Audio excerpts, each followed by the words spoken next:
समझते हैं कि क्या जो उनके पहले वीलॉग अपलोड किए गए हैं वो किसी भी तरह से लीगली आगे इनको नुकसान पहुंचा सकते हैं? देखिए, जो पुराने वीलॉग्स अपलोड हुए हैं उन्होंने अपने एफिडेविट में ये बात पहले भी बात आ चुकी हुई है, वो बता चुके हुए हैं कि किस तरीके से वो एक एडिटर एक्सेस था और एडिटर एक्सेस की बेसिस के ऊपर वो अपलोड हुए हैं। हाउएवर अगर हम ये दूसरी बात करते हैं, जहाँ तक आप ये कह रहे हैं कि उन चीज़ों को अनजस्टिफाइड कंसिडर किया जाए या ना किया जाए, तो ज़ाहिर सी बात है वो अदालत की डिस्कशन होती है।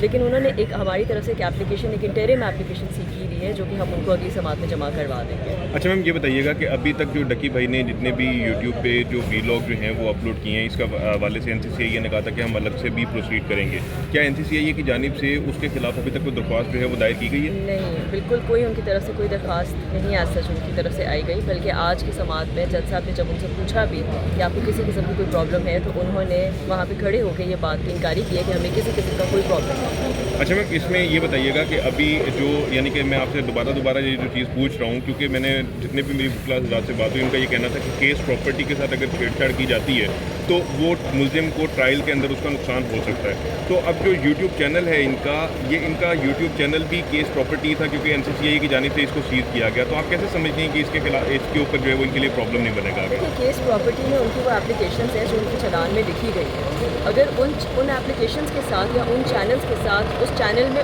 उस जो लिंक्स हैं उनके साथ कोई छेड़छाड़ होती है, तब प्रॉब्लमेटिक बात है।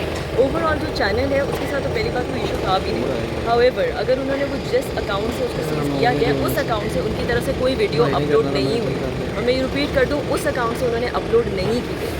जो एडिटर एक्सेस था उस अकाउंट से अपलोड हुई थी और वो सीजर मेमो में नहीं था। मैम अकाउंट तो सेम ही है ना? सेम ही है, मतलब सेम अकाउंट के ऊपर ही वीडियोस अपलोड हो रही हैं, चाहे वो एक बंदा कर रहा है, A कर रहा है या B कर रहा है, लेकिन अल्टीमेटली वो तो वो डकी भाई के अपने यूट्यूब चैनल के ऊपर ही रही हैं। आपका एक पब्लिक अकाउंट है, उसके 3-4 एक्सेस हैं, ठीक है। जिस एक्सेस के ऊपर पाबंदी लगाई गई है उस एक्सेस को सीजर मेमो में डाला गया है। अगर एक्सेस को प्रॉपर बंद करना था तो फिर बाकी मेमोस को, बाकियों को ईमेल्स को भी डालना चाहिए था। ये हमने जज से बात की थी और जज साहब ने ये NCCI वालों को भी नोटिस भी करवाया था कि आइंदा से जब आप किसी चीज़ को सीजर में लेके आए तो पूरे तरीके से लेके आए। आखिर में मैं आपसे ये पूछना चाहूँगा कि आज की जो समात हुई है उसमें समात में जज साहब की तरफ से क्या रिमार्क दिए गए, क्या हुआ क्या नहीं हुआ, ये ज़रा तफसीली हमारे नाज़रीन के लिए बता जज साहब ने उनकी दरख्वास्त ना आने की एक्सेप्ट कर ली है और उन्होंने ये कहा है कि जो अगली समात है वो 26 तारीख को होगी, जिसमें हम लोग उनसे इंटरिम सीख की एप्लीकेशन भी देंगे और उनके फर्द जुर्म भी वहाँ पे दायर होंगे।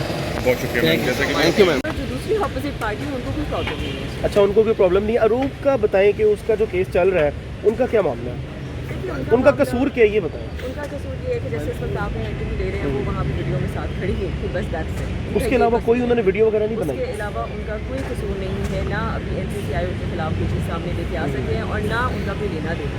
वो सिर्फ जिस तरीके से आप और मैं बात करें या कोई दूसरा बंदा आगे खड़ा हो जाए और हम कोई गलत बात कर रहे हो, अगर तो ये बात साबित हो जाए तो जिस तरह हमें कन्विक्ट किया जा सकता है, इस तरह उनको भी किया जा सकता है, लेकिन सिर्फ इस बेसिस के ऊपर कि वो पीछे खड़ी नहीं। हालांकि इसकी लॉजिक नहीं बनती है, नहीं बनता। डकी इस टाइम मेंटली कह रहा था कि मैं मेंटली जो है वो अब ठीक होने की तरफ जा रहा हूँ, तो मेंटली स्ट्रेस में तो नहीं है डकी? देखिए, जाहिर सी बात है, आप ऊपर नीचे आपके साथ होता है, जिस तरह वो हार्ट बीट की लाइन ऊपर नीचे होती है, इस तरह इंसान के हालात भी ऊपर नीचे होते हैं, तो जाहिर सी बात है ऐसा नहीं होता कि आपको इम्पैक्ट नहीं होता। हाउएवर आपको जाहिर सी बात है उन चीज़ों को टैकल करते हुए, केटर करते हुए टाइम लगता है और उम्मीद है कि इंशाल्लाह वो चीज़ से बहुत जल्दी रिकवर करें। चलें, बहुत शुक्रिया। Thank you so much. Thank you. है नहीं बहुत, आप क्या करें। रज़ाक साहब चले गए, चलो।